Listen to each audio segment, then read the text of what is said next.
Welcome to Strategy Talk, where the editors of Strategy Page discuss current events with a splash of history. I'm Dan Masterson, host of Strategy Talk. With me today is the editor of Strategy Page, well-known military author and game designer Jim Dunnigan. Also joining us is the associate editor of Strategy Page, columnist and author Austin Bay.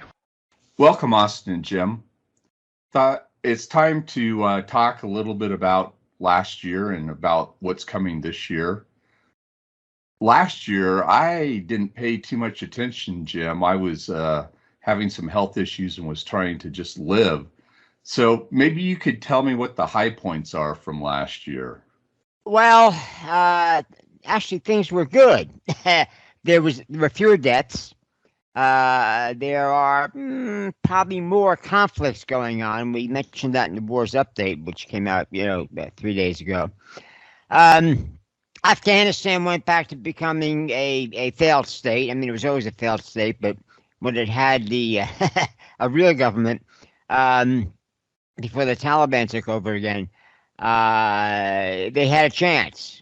Now they have to fight all over again, and that's apparently what it's starting to come up to.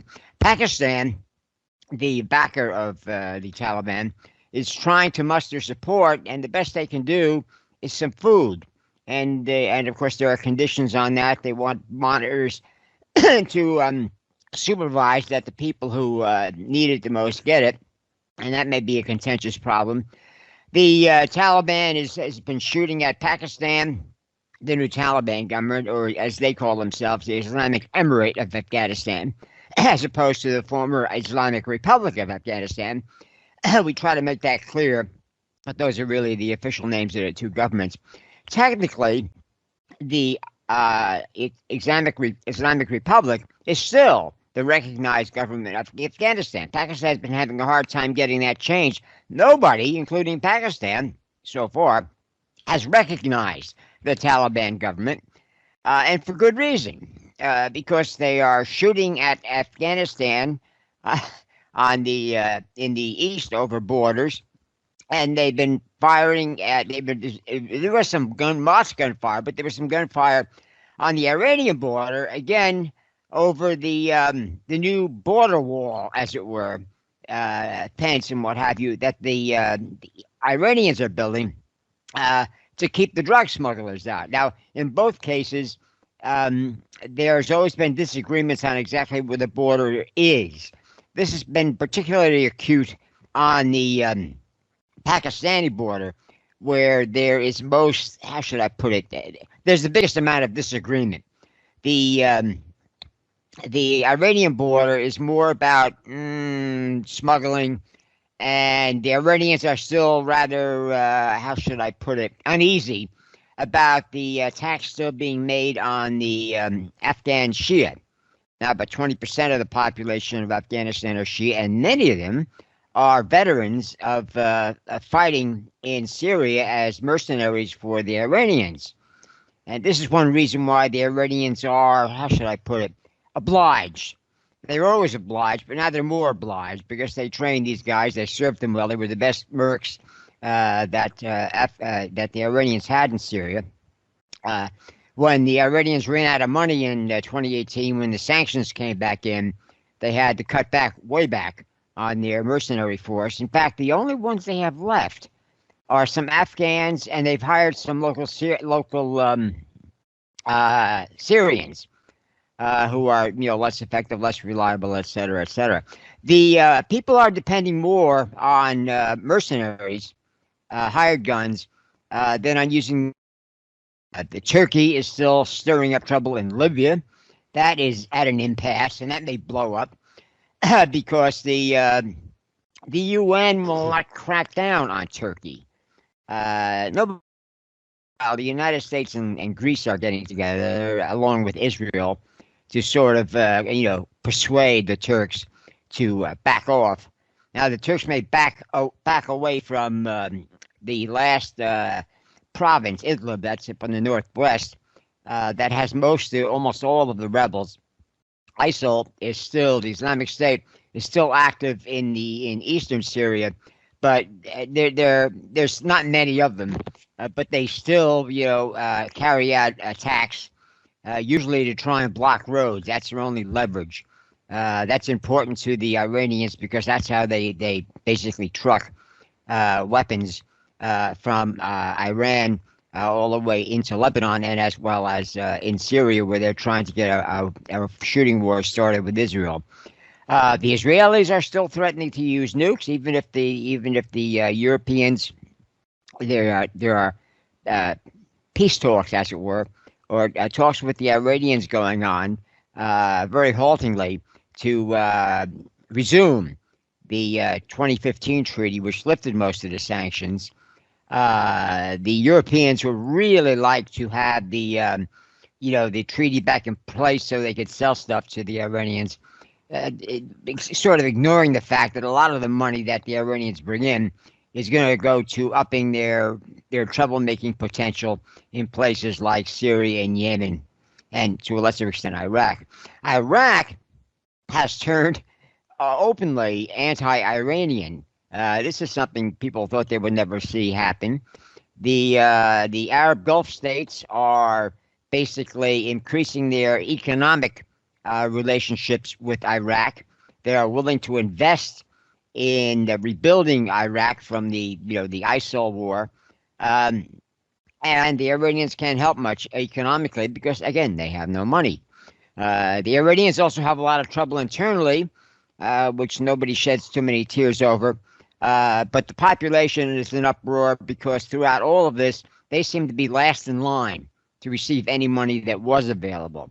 The government is trying, desperately to quell the internal dissent, as it were, without killing their own people. They've killed over 1,000. Actually, it might be closer to 1,500 now, since 2017, when 2018 actually.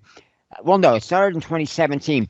The unrest the widespread unrest in Iran began in 2017, even before the sanctions came back in, because people realized that after 2015, when the economic sanctions started being lifted, there was more trade, there was more oil being exported, but their lives weren't any better because by then most Iranians knew that a lot of money, billions a year, was being spent in Syria, Yemen, and even in Iraq to try and destabilize the government there.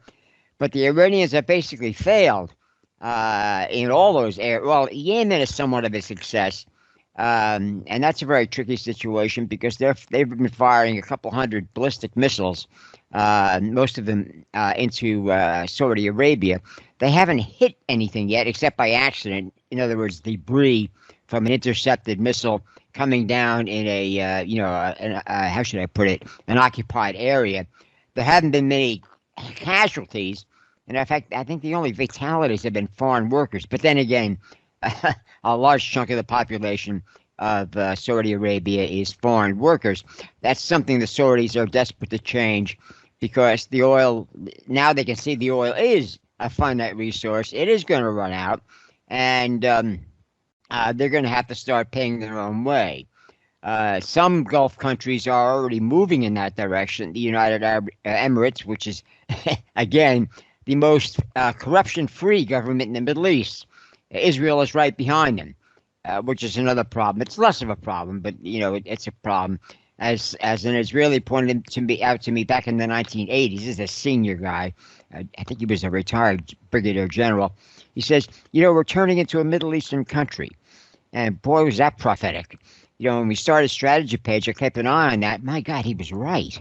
But that's another story. That's not killing a lot of people. The Palestinians are killing themselves by insisting on spending a lot of their foreign aid on subsidizing terrorism. That's, again, we cover that. That, again, is not a big deal in terms of, mayhem, because none of the terrorism, or very little of it, has any impact on Israel, except Israel had to spend a lot of money, keeping it under control.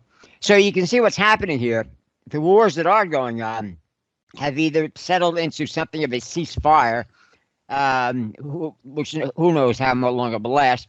The biggest killing is still going on in places like Africa. Austin covers that, Congo, Central Africa in general. But even that's settled down because the UN finally did something they said they'd never do. They formed a combat peacekeeping brigade. Because if we can't just get them to be peaceful by being there, we'll go shoot at the bad actors. And some of them have turned to ISIL. There's one group from Uganda, the ADF, I believe, which is Allied Democratic Forces. Right, right. Which is mostly Muslims. That's right. Uganda is a majority, non-Muslim state, but the Muslims that are there have been, rebelling, as it were.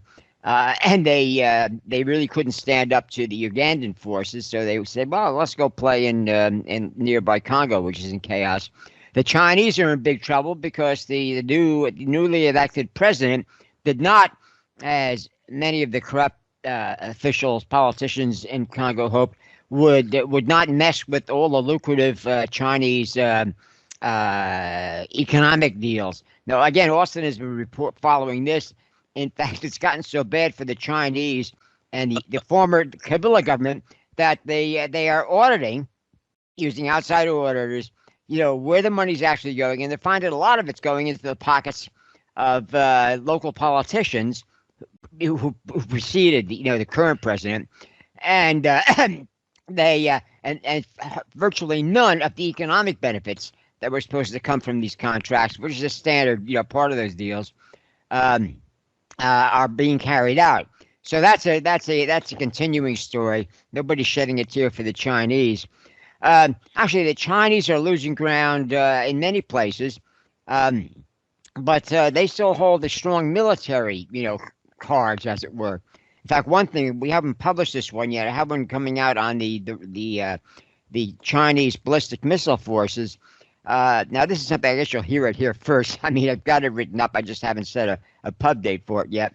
The Chinese actually have a lot more ballistic missiles in service. Well, literally in service than is admitted, as it were, in the Western media or even the Western analysis. Now, there have been I find some Western analysts, senior intelligence, especially military, you said, it doesn't make sense what's going on here. They apparently have more than we realize. Well, it's true, they do.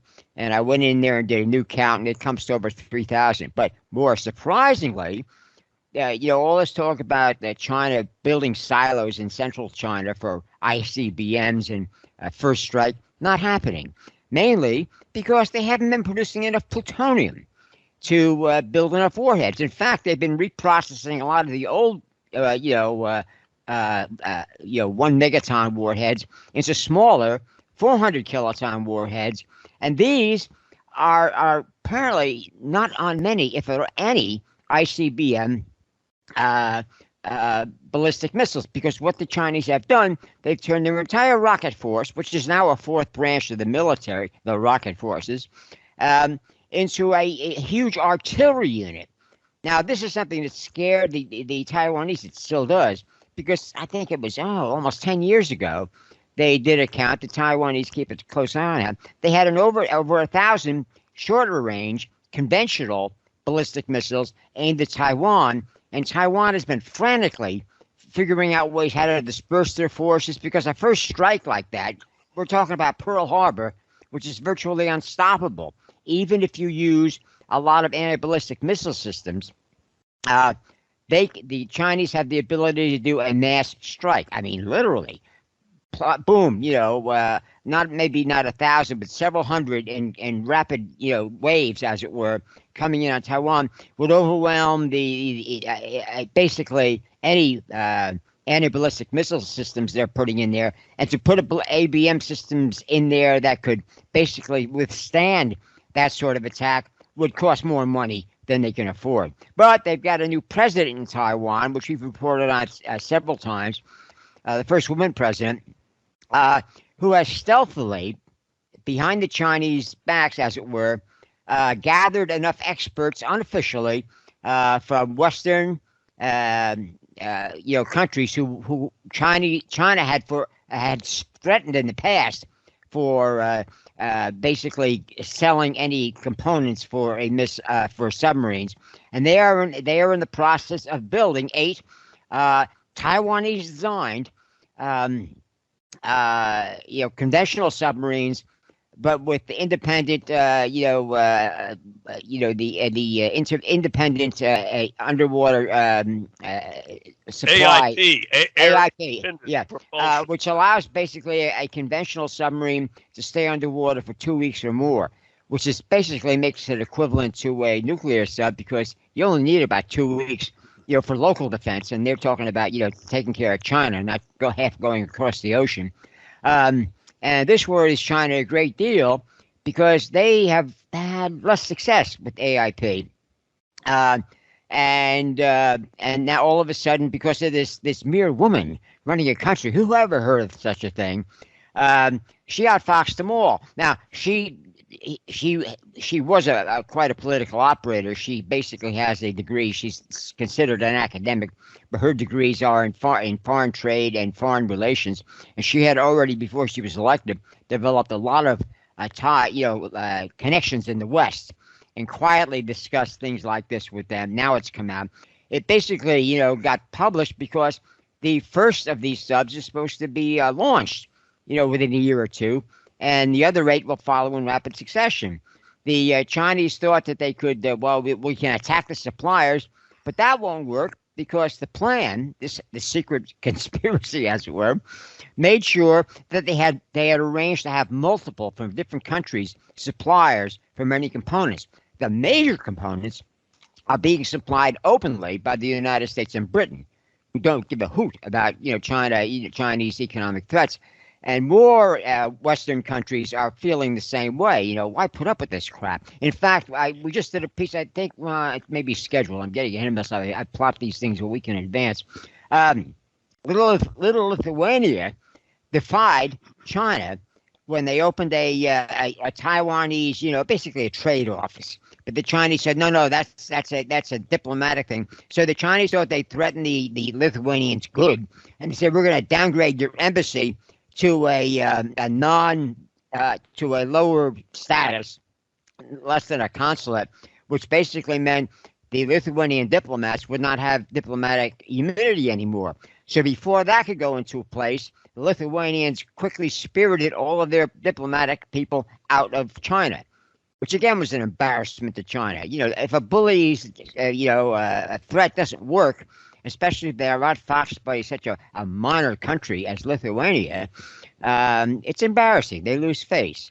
Lithuania is basically using that. They got a lot of publicity in Eastern Europe over that.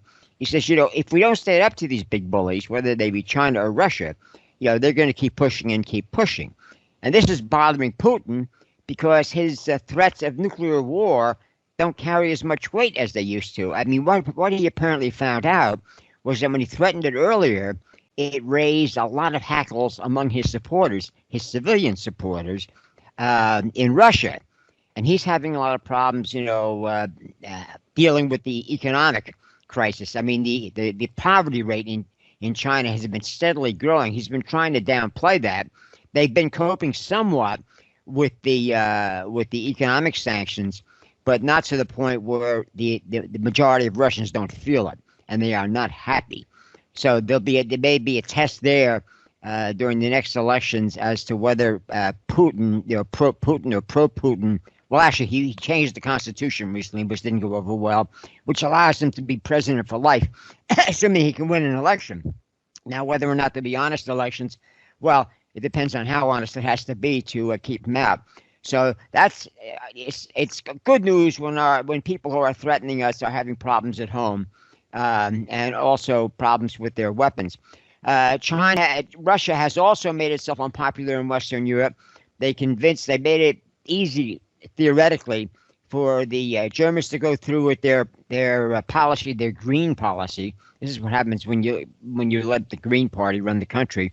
They're shutting down all their nuclear plants, and they're going totally renewable. Well, except for the natural gas, which you need. It gets cold in Germany during the wintertime, and it's cold this year. And the natural gas supplies from Russia were cut. Now it's unclear if this is for purely, economic, technical reasons, or the Chinese are giving me a little taste of retribution, what they can expect if they don't toe the line. So Russia is losing a lot of goodwill in Western Europe, and even the Germans are reconsidering their plan to shut down all their nuclear power. The French, meanwhile, they're the one country that's built more nuclear plants, and they have nothing to worry about with all this. But that's another story. The history of nuclear, power and that dangers and what have you, vastly overblown. But nothing interferes with a good horror story, and no news always makes a good headline on a slow news day. So overall, there may be a few more conflicts going on in the world, but there's fewer people are dying. The places where there's threats of famine, which includes Afghanistan now, are still a problem, because the main problem for the lack of food is not the lack of food, it's the lack of distribution. Iran has been backing their Shia rebels they've been backing in Yemen to basically deliberately use food they get to keep their civilians in the areas they occupy. They control about, I think, a third of the population, and a lot of them are not backers of the Shia rebels, but they have no choice. If they want to eat, they have to basically at least keep quiet.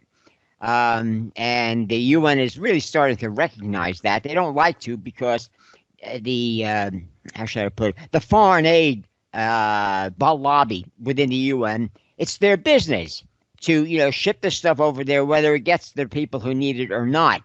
The UN eventually had to back off on just throwing free food at North Korea, because the North Koreans were blatant in how they would turn around and sell some of that food. They would sell a lot of it, and of course they would hang it over their own population for anybody who was getting out of line. More North Koreans are getting out of line. We have an update coming next week on Korea, and I've been working on that, and it's getting bad. For example, Kim Jong-un, the boy wonder leading the third member of the Kim dynasty to run the country, promised that at 2022 the priority would be on more food and more nukes.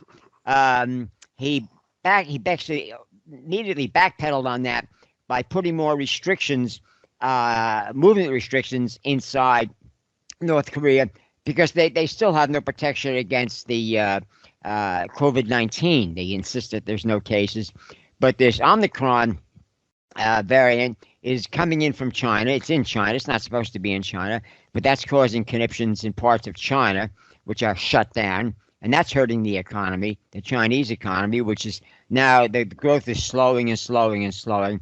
Again, we cover that, but the Chinese are less concerned about North Korean nukes or North Korean economy, and they're focusing more on internal problems. Again, our enemies are being more preoccupied with the mistakes they've made at home than with the mischief they're trying to start overseas. The South China Sea controversy, as it were, the claims that the Chinese have made on the most of the South China Sea, is basically building a even stronger coalition of countries who are basically uniting militarily as well as diplomatically to oppose the Chinese. That includes Japan and South Korea, who have never been friends, but they're basically united in opposing China. This is where the Chinese rocket, fleet,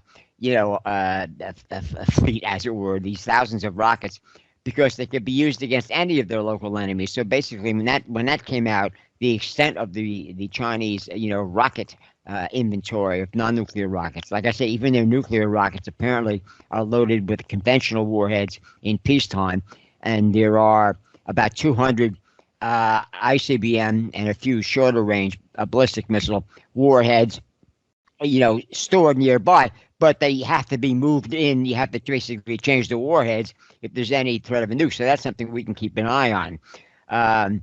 But the Chinese don't consider that a problem. I mean, they basically believe who in their right mind, outside of the Iranians, are going to try and use nukes. And even the Iranians don't want to do it. There's, like I said, there's a big dispute in Iran right now.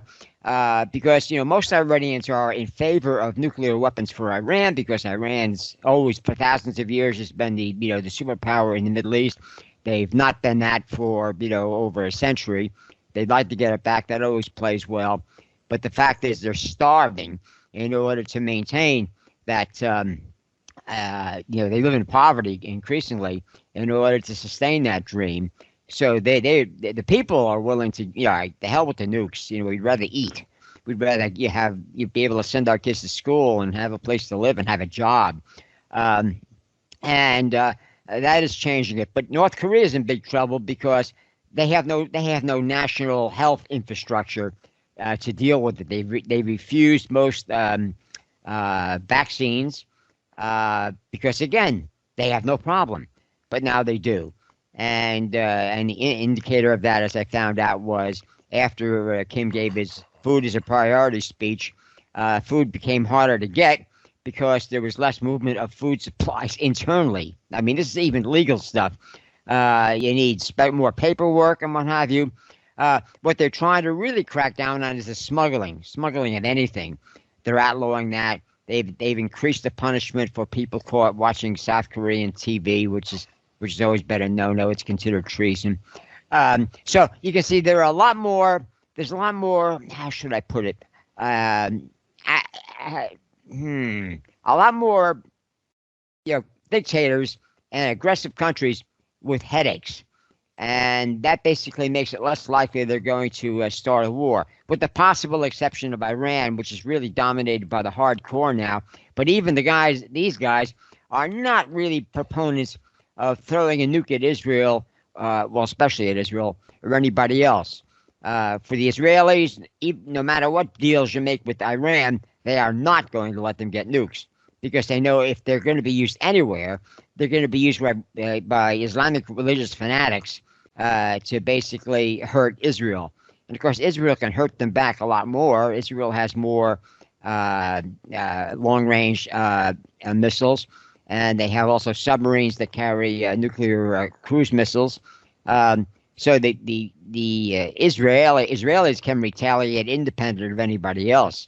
So, I mean, if the Iranians get themselves involved in a nuclear war, it's their own fault. They're going to start it, and somebody else is going to finish it. So there you go. There's peace after a fashion. So, Austin, what did Jim miss?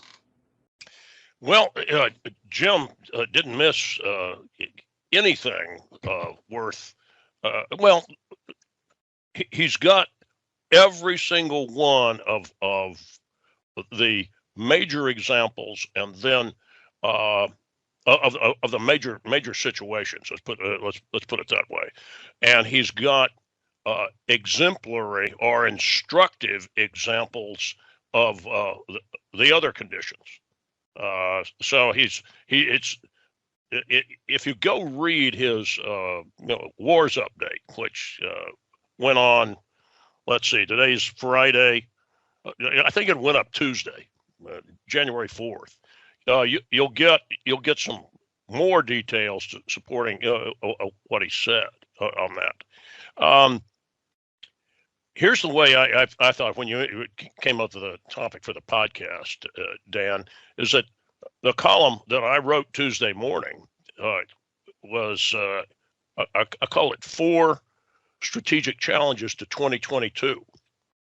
Well, I could have written that 4 strategic challenges to 2011 or 2012. And as a matter of fact, in some shape, form, or fashion, I wrote that column minus strategic challenge 4 about 20 years ago, a version of it. And you can even see elements of that column in the 1996 edition of Quick and Dirty Guide to War, which Jim and I wrote in 1995. And that the 4 strategic challenges to 2022. All right, it's up on the site. And one of them is expanding empires, which we talk about a lot on Strategy Talk. And I'm using that as a general description. Failed, flailing, and fake states. Jim said that Afghanistan's now returned to a failed state. It was flailing when it was still an ally of the United States before the Taliban took over. It has fallen back to failed. What's a fake state? Well, Congo is a fake state. Democratic Republic of Congo, Central African Republic. To some degree, Afghanistan is also a fake state as well. It's something that's never existed and never been able to control the violence and anarchy within its political borders. That's also a challenge to 2022. But as you can see, it's been a challenge to peace in some shape or form or fashion since the 1880s, when the Balkans started to fall away from Ottoman Turkish rule. Now it's always been an issue, but there's one where you even saw organizations trying to put together peacekeeping operations to prop up or end the violence. And then Challenge 3, this isn't new. It's nuclear proliferation among radical dictatorships. And of course, you think North Korea and Iran, there you go. But Islamic Caliphate, they claim that they're a state in the making. The various terrorist groups want them. And that is a challenge. And then my fourth one was one talking about bribery, corruption, internal rot. The buying off of influential individuals and institutions so that stymied, so that the effect was in democratic states are either their ability to respond to the other challenges is slow or perhaps stymied completely. You see, that's the new one. The other three we've been writing about, or been writing about for the last 40 or almost 50 years. Now the empires, Jim talked about, the Empire Strikes Back was a quip he made about Russia trying to reorganize and recapture parts of the former USSR. That's out of the late 1990s. And of course, Putin was that was when he was making his initial public power plays. China is an expanding empire, and the South China Sea is currently where it makes its territorial claims. Hong Kong, Taiwan, along the line of control, which is always up for grabs. There's not a lot of control there. That goes to the Himalayas, separates India and China. Tibet, 1950, when Mao invaded and took Tibet, that was part of the Chinese Empire. And right now, China hasn't started rattling the sabers about Siberia. Initially, the communists, when they took over in 1917, 1918, 1919, after they solidified control over the fallen Romanov Empire and created the Soviet Union, had told the Chinese that they'd get their lost lands back to the east, and of course that never happened once Stalin was in power. And the Mongols know Mongolia. The Chinese look at Mongolia as just another part of China. China controls Inner Mongolia, and Outer Mongolia is somewhere on the Chinese Communist Party's agenda. It's just not there yet. Now, I've described the elements of the Chinese emperor's various empires. Of course, the China that the CCP and Xi Jinping want is a China that has global sway. They want to be the Earth's middle kingdom, which is why they're part of their expansion directly challenges the United States and the United States' key democratic allies. All right, I've already talked a little bit about failed states. I'm going to come back to the Democratic Republic of Congo in a moment. Talk about Chinese shenanigans revealed there. Jim hinted at it. I'll say something about Uganda too. I already said something about the nukes. There's still a very sophisticated, but not perfect, attempt to deny North Korea nuclear materials. The thing is, they've got enough of their own capability to enrich uranium fuel. The question is do they have the ability, and this is still a question in the balance, to mate it to a effective warhead? And once that's done, Jim was talking about the Iranians are not going to get a nuke. The Israelis will take it out. Will the South Koreans and Japanese react? I believe they will, with full cooperation by the United States, no matter what China says. And I'm not thinking that is a dire prediction. I think that's part of the deterrence to keep the North Koreans from actually making that. That they may say they're going to do it, but if the evidence is that they've done it, there's a strike, a preemptive strike. Now, why is that a problem, Dan? Because Jim's been talking about how China's got to deal with internal problems. Russia's dealing with internal problems. We're dealing with internal problems, and that's where I'm going to talk about on strategic challenge number 4. But that's the kind of quick, violent act, one that's rational. I'm talking about a defensive, offensive, defensive attack to take a nuke out. That when a nation like China has all of its imperial ambitions and it's got so much going on, and at the same time constantly invokes war, threats of war, and saber rattling as part of its diplomatic effort, there's a challenge right there on their border. Is that the kind of event that kicks off a regional war? It could be. I'm not saying it would be, but I'm telling you it's the kind it could be. Same thing in the South China Sea. Jim talks about the pushback that's developing, with the Philippines, Vietnam, Indonesia, Thailand, Malaysia. That pushback has been developing really since the mid-1990s, because the locals down in Southeast Asia saw what was going on. I'm leaving Cambodia out.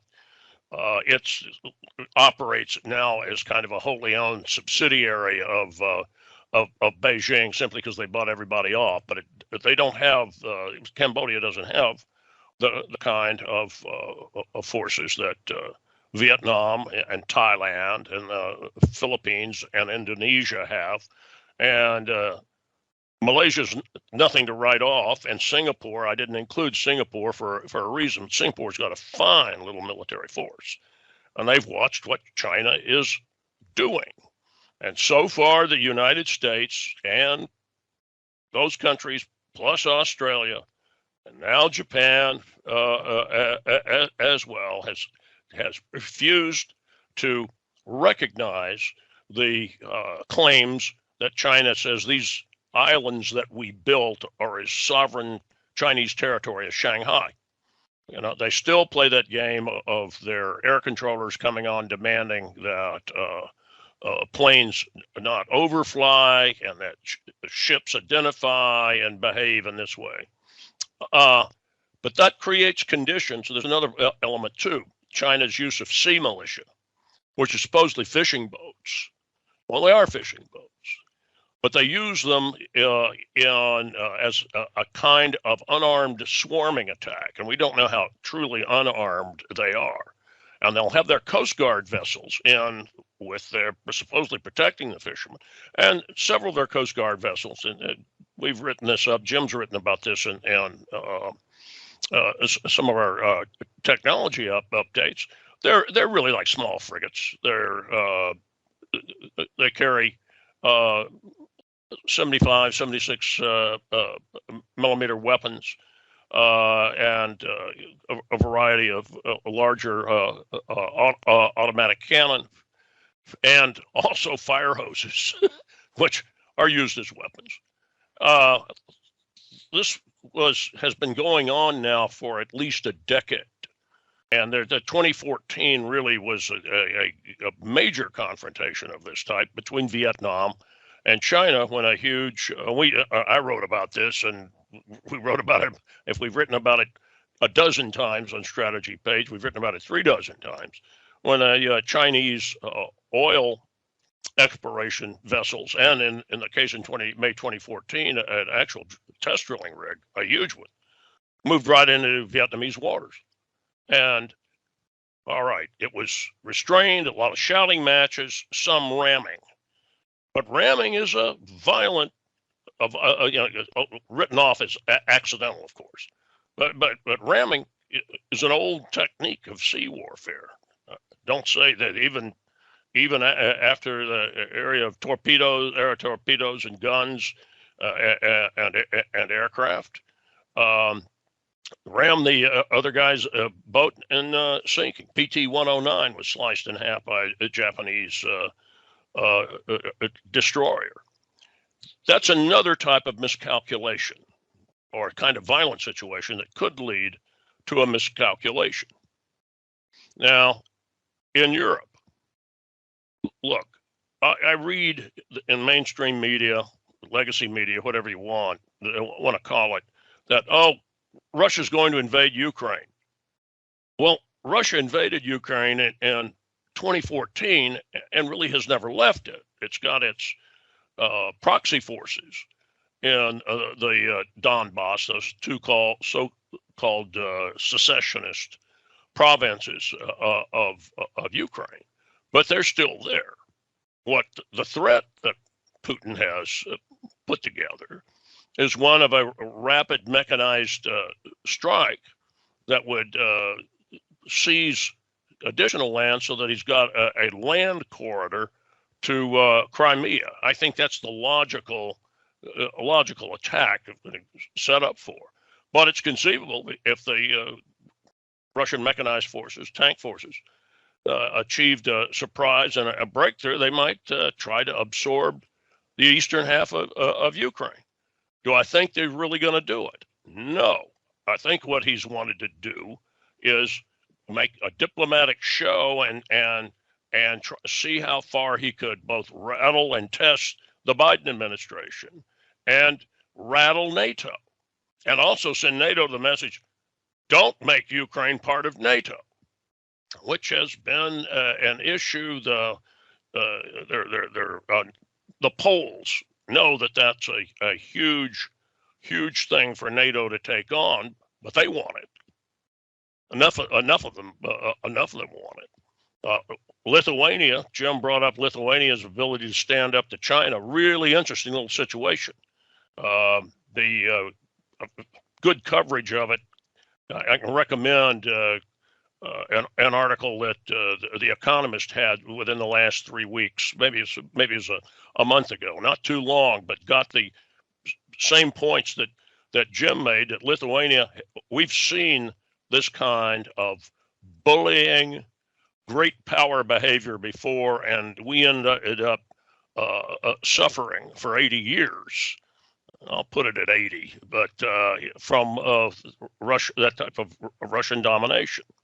So we're fine. Okay, you want to bully us, China? Here we go. And they did exactly what Jim said.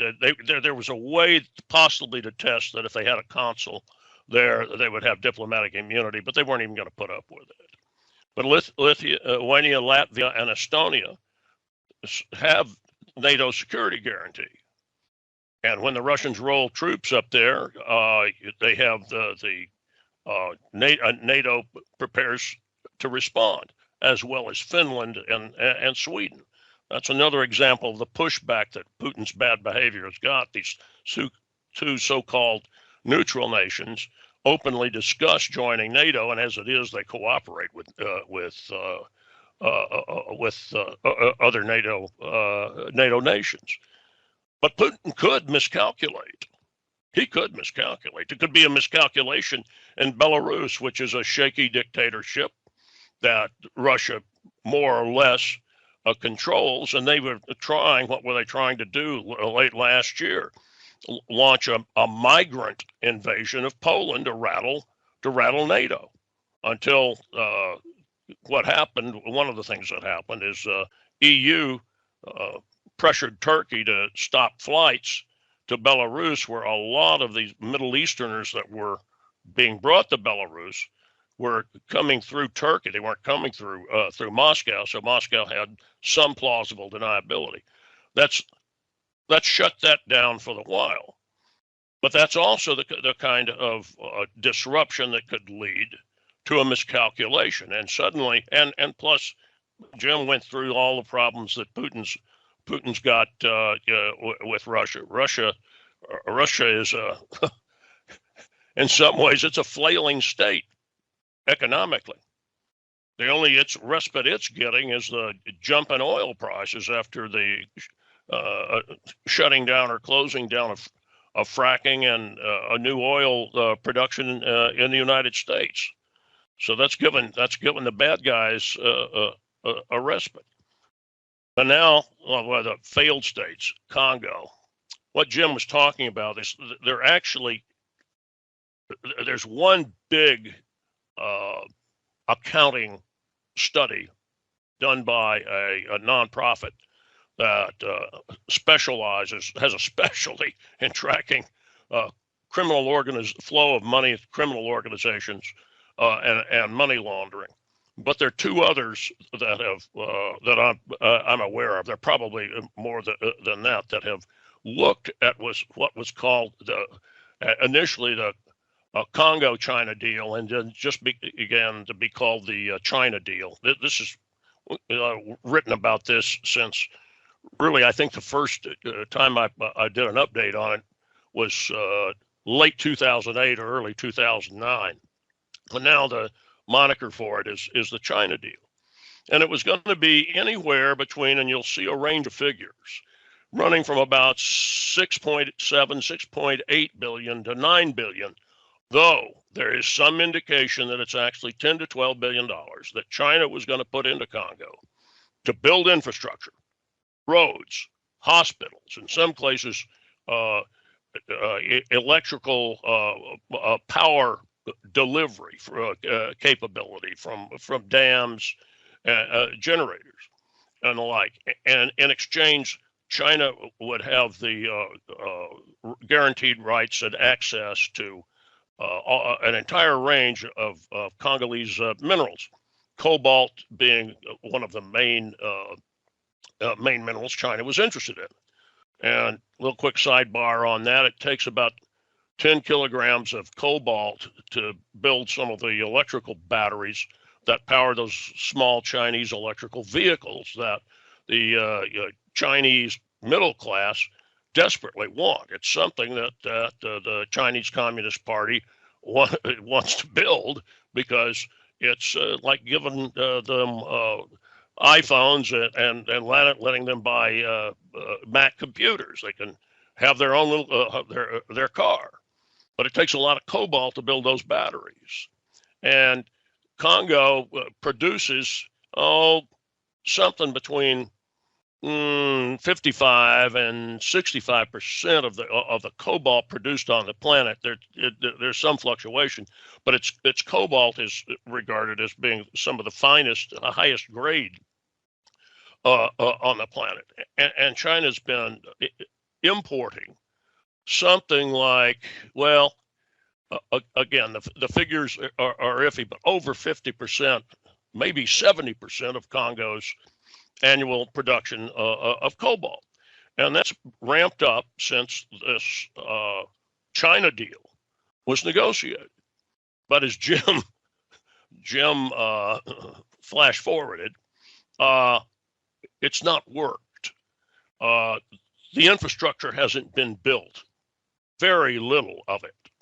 A lot of the money seems to have been siphoned off, and the major accounting assessment pointed to something like $50 million to $55 million that disappeared in over the years into the Kabila government, Joseph Kabila's government, and to the Kabila family.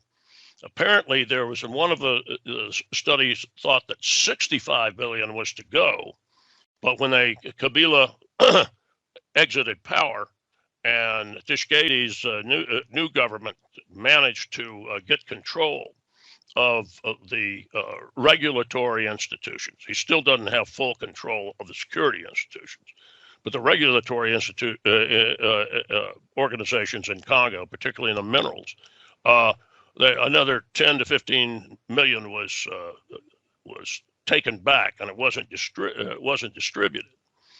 So what you've seen out of the China deal now, with 12 years on, is that the Chinese simply bribe the elites, corrupt elites of a sub-Saharan African nation, do very little of the construction that they promised. And is this exemplary? Yes, it is. Maybe $1 to $2 billion worth of projects have been made. That was something I got out of reading part of the preliminary assessment of one of the accounting studies. So Congo didn't get what China promised, and it was, if you want to talk about crooked imperialism, there's an example. It doesn't stop with Congo. In just the last 3 months, China acquired the largest concrete maker in Zambia, and it's also tied into the Malawi. Small as it was, it's only $10 million in Malawi, but in Zambia, I don't remember exactly what the figure is, but it's in a recent update. But for under $100 million, they acquired two of the larger industries in two other Central African, sub-Saharan countries. It's basically full control. The Kampala airport, this was a payoff to the Ugandan elites. There's a lot of pushback going on inside Uganda because, for one thing, the Ugandan military has been professionalized and upgraded, and they regard themselves as being an ally of Kenya, Great Britain, and the United States, and you'll see them being used in UN operations. And Entebbe is their biggest air base. Again, that's Entebbe is really Kampala's international airport. Anyway, there's a sketch of what Chinese foreign policy has been in sub-Saharan Africa. Is it the kind of situation that when there's a shooting match that it spreads into a regional war? No, it's not.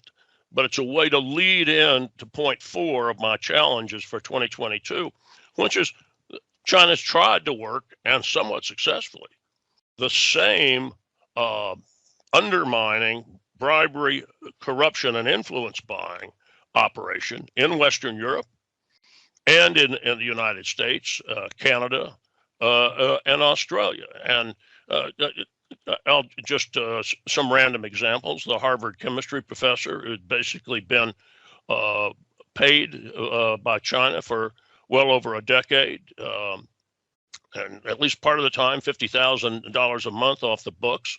Now, he's been convicted, but he was essentially, China had access to all kinds of knowledge, scientific knowledge, that without having to do the work themselves, they just stole it.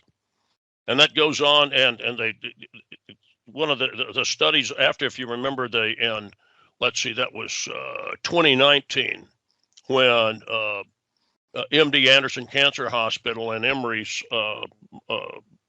University's medical school and medical research institution, which is one of the best in the world, were both raided by the FBI because of essentially pervasive Chinese espionage and influence buying.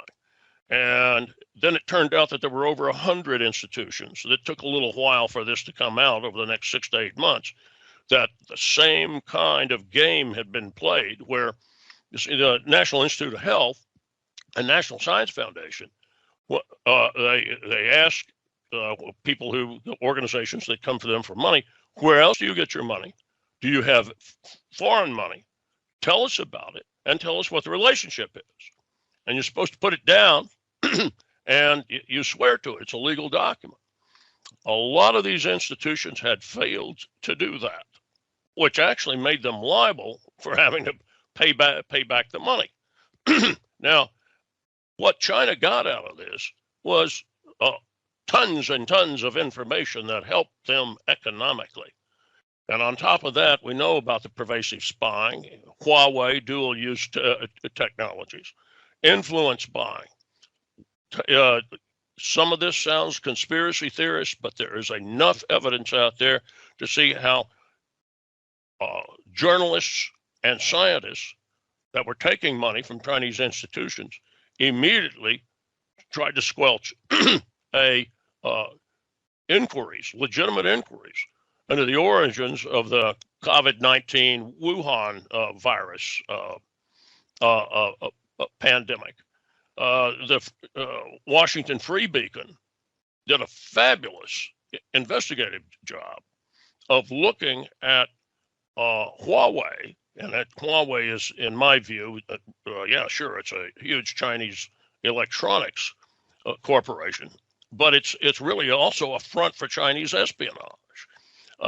Huawei really purchased sympathetic coverage from the Economist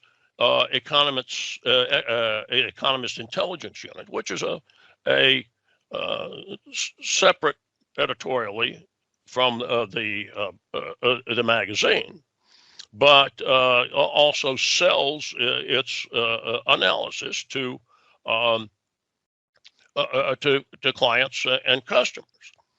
But there was a ton of flow of money to it, and suddenly, there's a lot of this. No, Huawei's not doing this, and Huawei's not doing that. And I commend the Free Beacon's study on it, because it certainly is suggestive of and indicative of what China has done with lots of Western news organizations. And I'll leave it at that, Dan. That is something that slows it down. We're at the end of our time for today, and we'll have to watch these trends and see if what we saw last year continues to happen. We'll talk to you gentlemen next time. Indeed. Take care. Bye. Bye, guys.